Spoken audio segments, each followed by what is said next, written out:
19 até o 29. Ao cair da tarde daquele dia, o primeiro dia da semana, trancadas as portas da casa onde estavam os discípulos, com medo dos judeus, veio Jesus, pôs-se no meio deles e disse-lhes: paz seja convosco. E dizendo isso, lhes mostrou as mãos e o lado. Alegraram-se, portanto, os discípulos ao verem o Senhor. Disse-lhes, pois, Jesus outra vez: paz seja convosco. Assim como o Pai me enviou, eu também vos envio. E havendo dito isso, soprou sobre eles e disse-lhes: recebei o Espírito Santo. Se de alguns perdoardes os pecados, são-lhes perdoados. Se lhes retiverdes, são retidos. Ora, Tomé, um dos 12, chamado Dídimo, não estava com eles quando veio Jesus. Disseram-lhe, então, os outros discípulos: vimos o Senhor. Mas ele respondeu: se eu não vir nas suas mãos o sinal dos cravos, e ali não puser o dedo, e não puser a mão no seu lado, de modo algum acreditarei. Passados 8 dias, estavam outra vez ali reunidos os seus discípulos e Tomé com eles. Estando as portas trancadas, veio Jesus, pôs-se no meio e disse-lhes: paz seja convosco. E logo disse a Tomé: põe aqui o dedo e vê as minhas mãos. Chega também a mão e põe-na do meu lado. Não sejas incrédulo, mas crente. Respondeu-lhe Tomé: Senhor meu e Deus meu. Disse-lhe Jesus: porque me viste, creste? Bem-aventurados os que não viram e creram. Vamos orar mais uma vez, irmãos? Senhor Deus e Pai, nós nos colocamos diante da Tua maravilhosa presença, ainda em sinal de respeito, com o nosso coração cheio de gratidão e alegria por tudo que nós já vivemos nessa manhã. Te agradecemos pelo tempo de ceia do Senhor, te agradecemos porque a esperança nessa manhã deu um brado nas nossas vidas. E nós te louvamos, ó Pai, porque sabemos que o mesmo Deus que ressuscitou dos mortos é o que está aqui nesta manhã, é o que habita nos nossos corações, é o que tem poder de falar no nosso íntimo, falar às nossas mentes, elucidar os nossos caminhos, ó Deus. Nós te louvamos e pedimos que esse momento de edificação, esse momento de palavra seja mais um tempo oportuno para que o Senhor fale conosco. Usa a minha vida apesar de mim, derrama da Tua graça e da Tua misericórdia. É assim que nós oramos em nome de Jesus. Amém, amém, amém. Ó todos vós que passais por este caminho, vede se a dor como a dor que trago em mim. Eles me feriram sem razão, com zombaria e açoite, eu que os curei com meu toque e dei-lhes a vida. Eu vim para os meus e me rejeitaram. Meus amigos dormem enquanto sua redenção sangra. Judas vem com beijos falsos e Pedro jura que não me conhece. Algemado, sozinho, em tribunal sombrio, ninguém falou por mim. Só zombarias e cusparadas.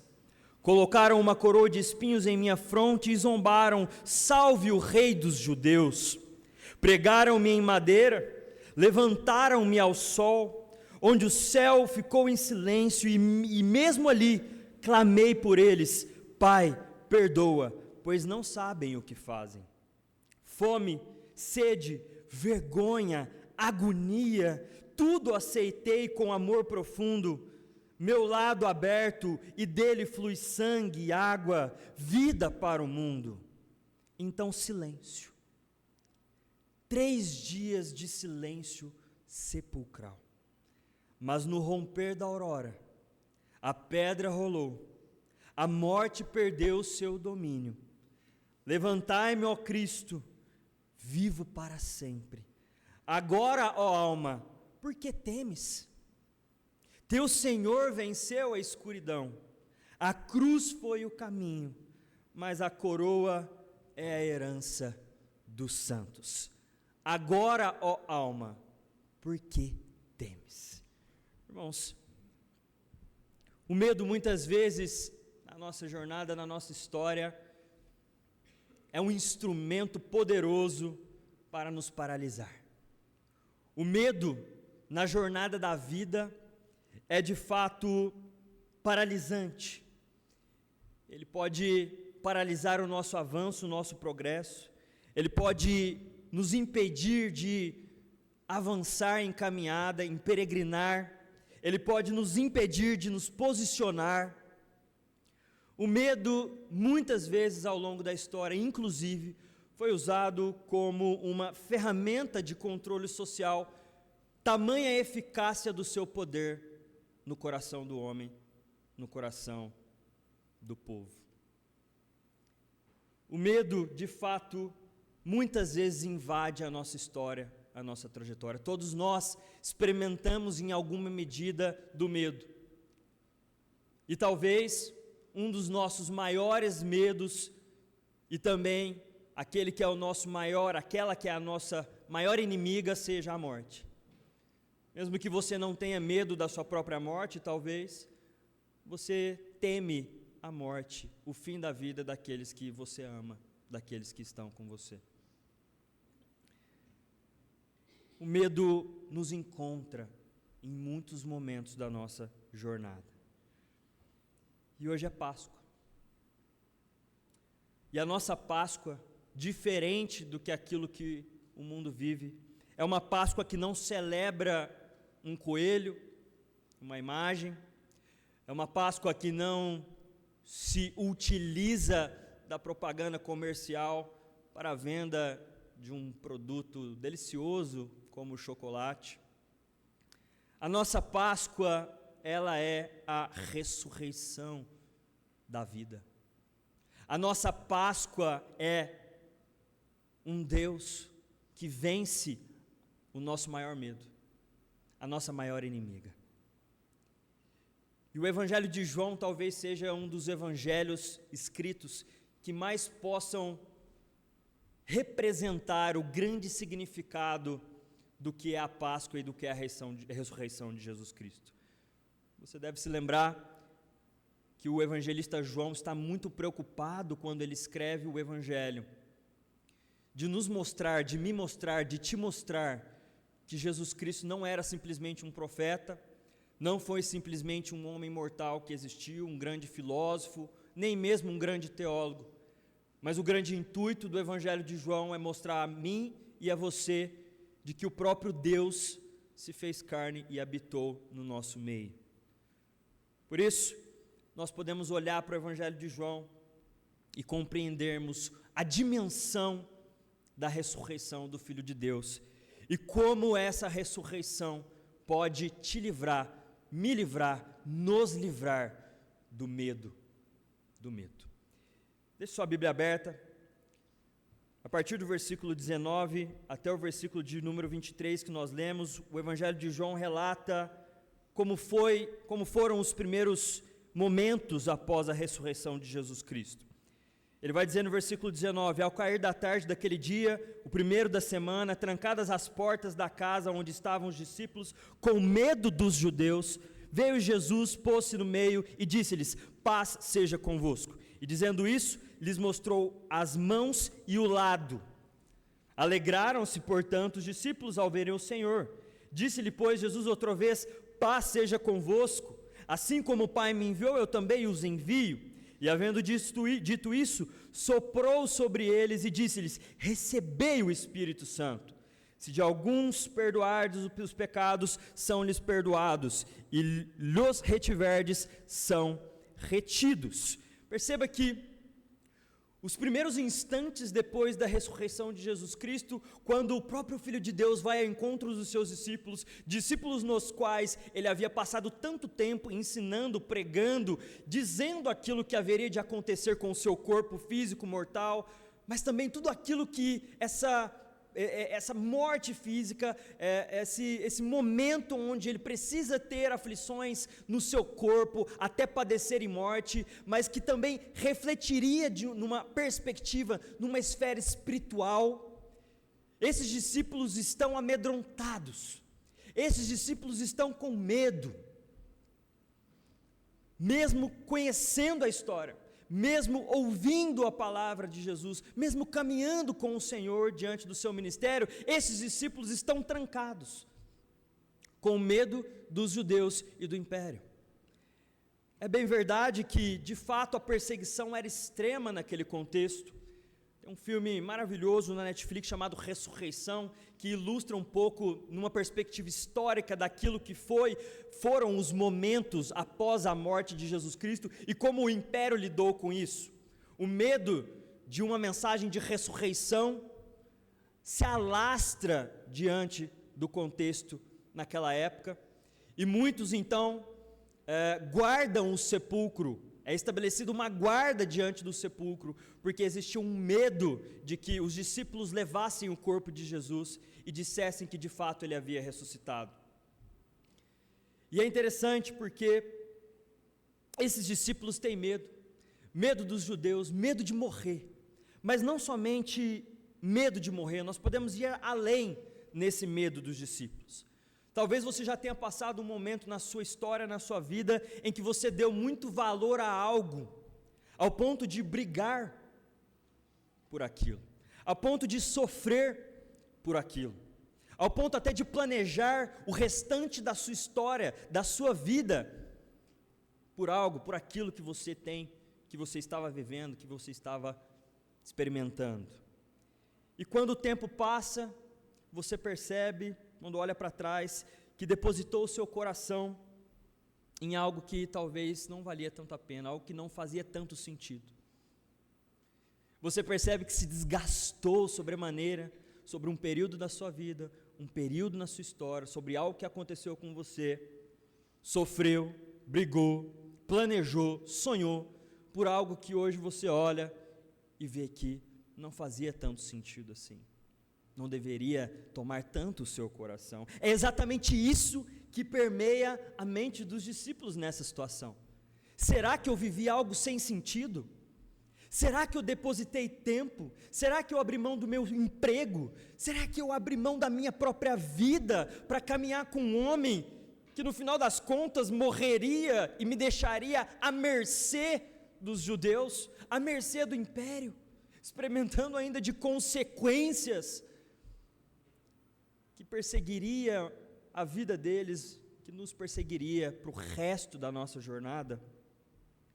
O medo de ter vivido uma mentira os acompanharia por toda a vida, até porque as consequências estavam longe de serem cessadas. Então Jesus entra. Irmãos, preste atenção, Jesus entra. Jesus entra. Ele não pede para entrar, ele não bate na porta, a porta está trancada. O medo é grande, o medo da morte, o medo de ter vivido uma mentira, o medo de ter sua vida desconfigurada, o medo de ser perseguido. Jesus abre a porta. Eu imagino o silêncio avassalador do momento em que Jesus abre a porta. Eu imagino rostos boquiabertos diante da presença de Jesus. Aquele que eles viram morto, pendurado, com cravos, agora estava simplesmente diante deles, como se nada tivesse acontecido. E apesar das portas fechadas, ele entra, e a primeira palavra de Jesus é muito simbólica: paz seja convosco. Paz seja convosco. A Bíblia vai dizer que eles se alegraram, mas o grego dá também uma conotação de que não era uma alegria de felicidade, mas é como se eles, ao verem o rosto de Jesus, ao verem Jesus em pé, eles ficassem eufóricos, como se com sentimentos turbilhados dentro do seu coração. E em meio a essa euforia, em meio a esses sentimentos variados, o que está acontecendo aqui? Jesus os guia por meio da palavra Olha, o sentimento que vocês precisam agora, ao olhar para mim, é: paz seja convosco. A presença de Jesus significa toda uma história que não havia sido vivida em vão. A presença de Jesus ali significava não haver nada mais fantástico e assombroso do que a presença viva daquele que já havia morrido. E no turbilhão de emoções, a paz foi instaurada pela palavra e pela boca do próprio Senhor Jesus. Em João capítulo de número 14, versículo de número 27, Jesus já havia dito que ele seria instrumento de paz. Antes da cruz, Jesus diz: deixo-vos a paz, a minha paz vos dou, não vou lá dou como o mundo a dá. Isaías capítulo 9, o Messias prometido é chamado de príncipe da paz. E o seu governo seria de paz sem fim. Meus irmãos, Jesus não precisava ter dito nada. A presença de Jesus, a presença física daquele que já havia morrido, o cumprimento da palavra do Antigo Testamento, o cumprimento de tudo aquilo que eles ansiavam e esperavam na sua história e na sua vida estava diante deles. Não existe outro sentimento senão paz. A morte não é maior do que aquilo que eles estavam vendo. Os judeus não eram maior do que a presença do Cristo ressurreto. A perseguição que eles sofreriam não poderia ser capaz de superar a presença viva daquele que já havia morrido. Meus irmãos, a ressurreição de Jesus é a paz que o seu quarto fechado precisa. Porque Ele vive, você e eu não precisamos mais temer. Você não precisa temer o seu passado, você não precisa temer o seu presente, e você não precisa mais temer o seu futuro, porque nessa briga dos medos vence o maior. Na jornada do medo, quem é maior vence. E não há nada maior do que a ressurreição daquele que já padeceu. Não há nada maior do que a ressurreição do Filho de Deus em meu lugar e em seu lugar, nos dando vida, nos dando salvação. A Páscoa judaica era uma celebração da libertação de Israel. O pastor Eliezer já nos elucidou acerca disso pela manhã. A nossa Páscoa, irmãos, é a celebração da presença. A nossa Páscoa é uma celebração do retorno à comunhão que nos dá genuína e verdadeira paz.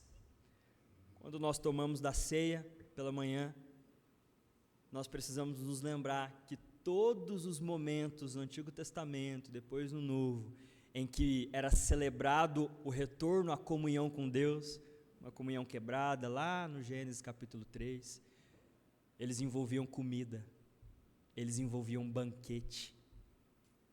Então, Jesus coloca a ceia como símbolo dessa comunhão, uma comunhão do retorno à presença. E nós só temos comunhão, só podemos ter a presença, só podemos ter a paz nos nossos corações, porque Jesus Cristo não padeceu, não foi vencido pela morte, mas ressuscitou no terceiro dia. O segundo ponto que eu queria trazer para você é a partir do versículo de número 24, agora com um discípulo específico, Tomé. Versículo 24, ora Tomé, um dos 12, chamado Dídimo, não estava com eles quando veio Jesus. O texto vai mostrar que Tomé é um discípulo que estava ausente, ou seja, João está mostrando que Tomé, além de sentir medo, assim como os outros discípulos, ele de vez em quando oscilava da comunhão. E é interessante porque no versículo 25, depois de Jesus ter um encontro com ele, ele vai dizer, antes de Jesus, melhor dizendo, ter um encontro com ele, ainda falando com os discípulos, ele vai dizer, se eu não vir nas suas mãos o sinal dos cravos, e ali não puser o dedo, de modo nenhum crerei. Os discípulos contam para Tomé que Jesus havia ressuscitado, e ele não consegue crer. O medo é tamanho, a incredulidade é tanta, que ele precisa tocar. Não é assim comigo, com você?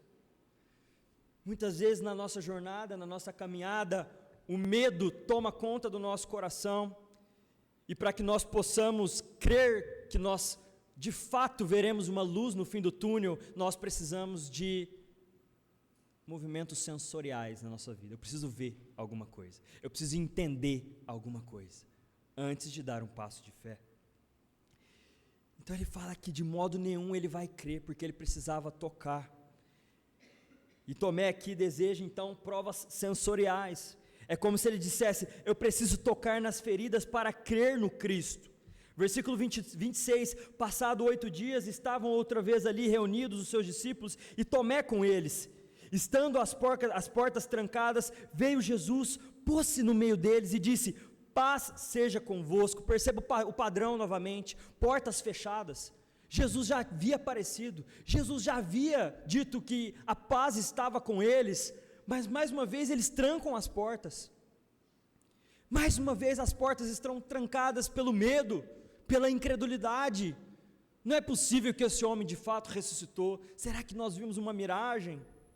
O padrão se repete. Ele vem por causa de Tomé, e Jesus tem um diálogo maravilhoso com Tomé. Ele vai dizer no versículo 27, põe aqui, Tomé, o dedo, vê as minhas mãos, chega também a mão e põe-na no meu lado. Não seja incrédulo, Tomé, mas seja crente, Tomé. Jesus, conhecendo o coração do seu amigo, do seu discípulo, pede para que Tomé toque. Tomé, é isso que você quer? É isso que você precisa para crer? Então toca, Tomé, toca nas minhas chagas, toca nas minhas mãos, toca no meu lado.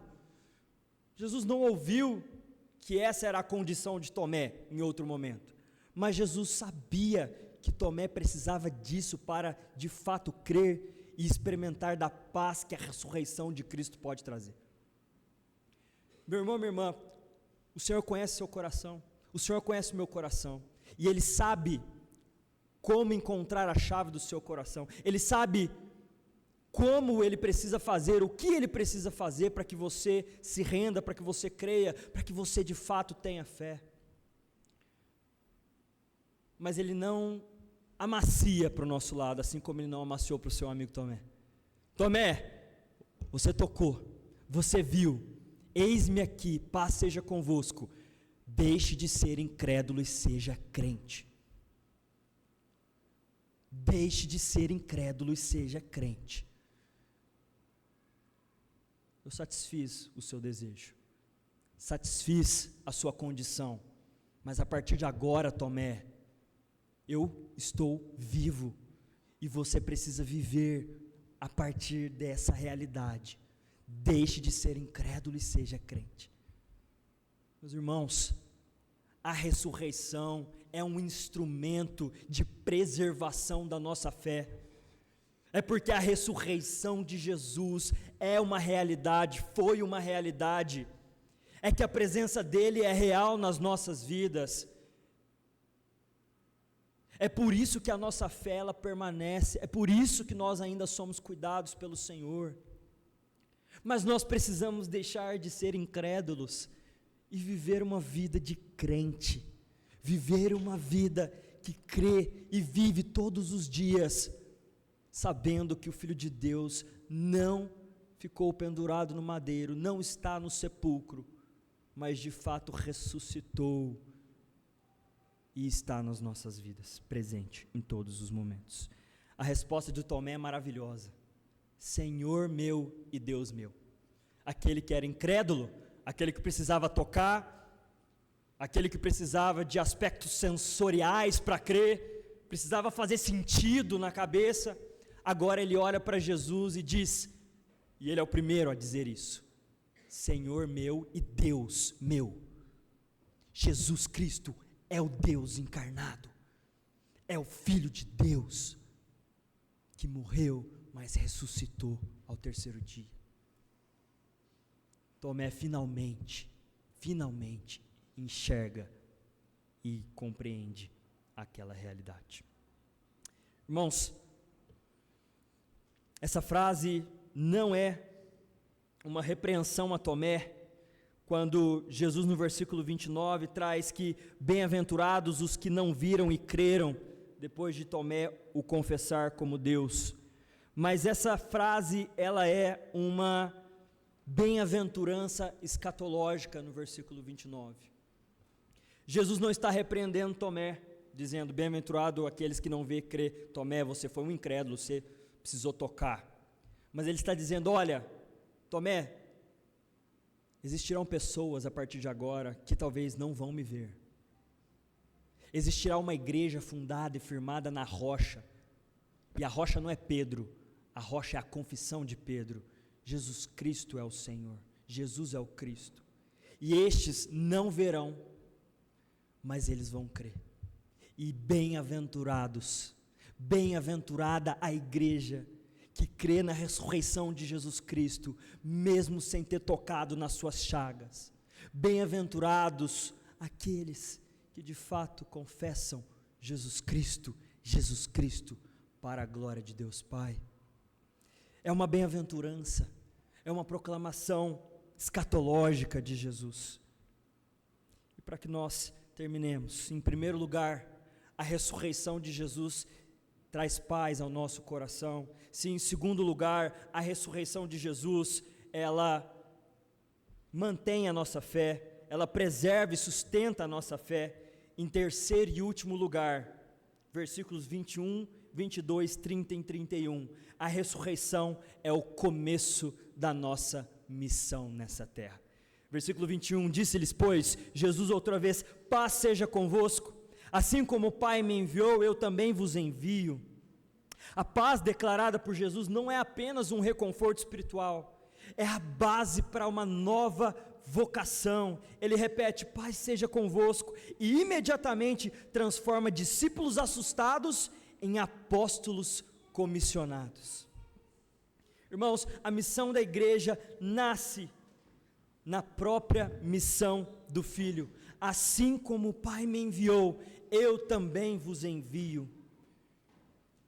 João 17, 18, já antecipava isso na oração sacerdotal. Assim como tu me enviaste ao mundo, também eu vos enviei ao mundo.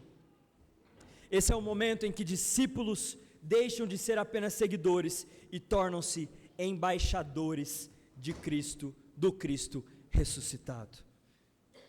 Esse sopro, o sopro do Espírito, é a primeira vez que aparece no Novo Testamento e não vai aparecer de novo. Esse sopro é o mesmo sopro da criação de Adão, lá no Éden. É o mesmo termo, mas obviamente aqui no grego. Sabe o que Jesus estava querendo dizer? Meus irmãos, a partir da ressurreição de Jesus Cristo, a partir da vinda do Espírito e a partir desse sopro de Jesus, uma nova criação estava sendo colocada sobre a terra. Novas criaturas chamadas e comissionadas por Deus para pregar o Cristo ressurreto a todas as nações. Para finalizar, esses sinais foram escritos para que creais que Jesus é Cristo, é o Cristo, Filho de Deus, e para que crendo tenhais a vida em seu nome. Irmãos, Cristo ressuscitou. Se Ele ressuscitou, existe presença. Se existe presença, existe paz. Se existe paz, não há nada que te impeça ou te paralise para viver com Ele, para viver para a glória dEle, desfrutando da presença dEle. Nós somos enviados, somos chamados para sermos pregadores da paz, a paz que excede todo o entendimento, a paz da ressurreição de Jesus Cristo, o Cordeiro de Deus. Amém? Louvado seja Deus.